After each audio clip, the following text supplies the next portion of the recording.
भारत निर्वाचन आयोग ने दिल्ली में प्रेस कॉन्फ्रेंस की। झारखंड और महाराष्ट्र में विधानसभा चुनाव की तारीखों का ऐलान किया गया। चुनाव तारीखों के ऐलान के दौरान मुख्य चुनाव आयुक्त राजीव कुमार ने बताया कि झारखंड में कुल 2.6 करोड़ मतदाता हैं। महाराष्ट्र के बारे में जानकारी देते हुए राजीव कुमार ने कहा कि राज्य में कुल 1,01,086 पोलिंग बूथ बनाए जाएंगे। प्रेस कॉन्फ्रेंस की शुरुआत में सीईसी राजीव कुमार ने हरियाणा और जम्मू कश्मीर के मतदाताओं को मतदान में उनकी सशक्त भागीदारी के लिए बधाई दी। उन्होंने कहा, जम्मू कश्मीर के लोगों ने लोकतंत्र के त्योहार को ऐतिहासिक बनाया। उन्होंने बड़ी संख्या में उसमें भाग लिया, अपने अधिकार का इस्तेमाल किया, मताधिकार का अच्छे से प्रयोग किया और लोकतंत्र की मजबूत नींव रखी। इन चुनाव में जो जज्बा दिखाया गया उसे लंबे समय तक याद रखा जाएगा।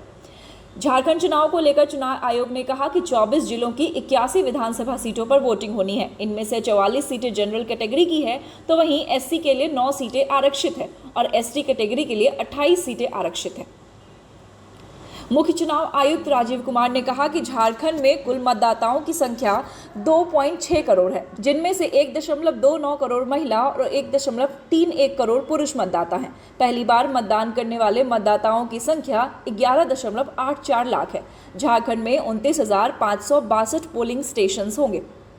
महाराष्ट्र में 20 नवंबर को वोटिंग होगी और 23 नवंबर को उसके नतीजे आएंगे। राज्य की सभी 288 सीटों पर एक ही चरण में मतदान होना है। चुनाव आयोग के मुताबिक नामांकन की आखिरी तारीख 29 अक्टूबर रखी गई है।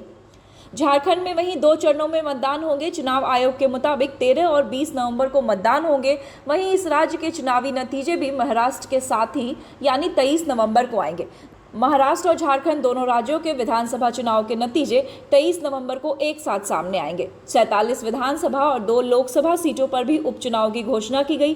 13 नवंबर को 47 विधानसभा सीटों पर चुनाव होंगे, तो वहीं केदारनाथ विधानसभा उपचुनाव के लिए वोटिंग 20 नवंबर को की जाएगी। इसके अलावा 2 लोकसभा सीटों का उपचुनाव 20 नवंबर को होगा। इन 2 लोकसभा सीटों में केरल की वायनाड और महाराष्ट्र की नांदेड़ सीट पर भी उपचुनाव होगा।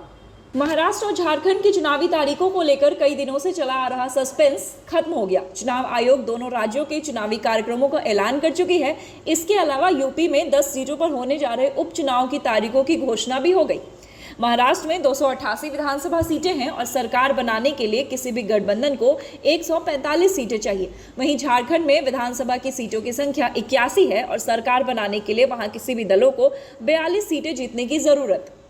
यूपी की बात करें तो जिन 10 सीटों पर उपचुनाव होना है उनमें मैनपुरी की करहल, कानपुरी की सीसामऊ, प्रयागराज के फूलपुर, अंबेडकर नगर की कटेहरी, मिर्जापुर की मझवा, अयोध्या की मिल्कीपुर, गाजियाबाद सदर, अलीगढ़ की खैर, मुजफ्फरनगर की मीरापुर और मुरादाबाद की कुंदरकी सीट शामिल है।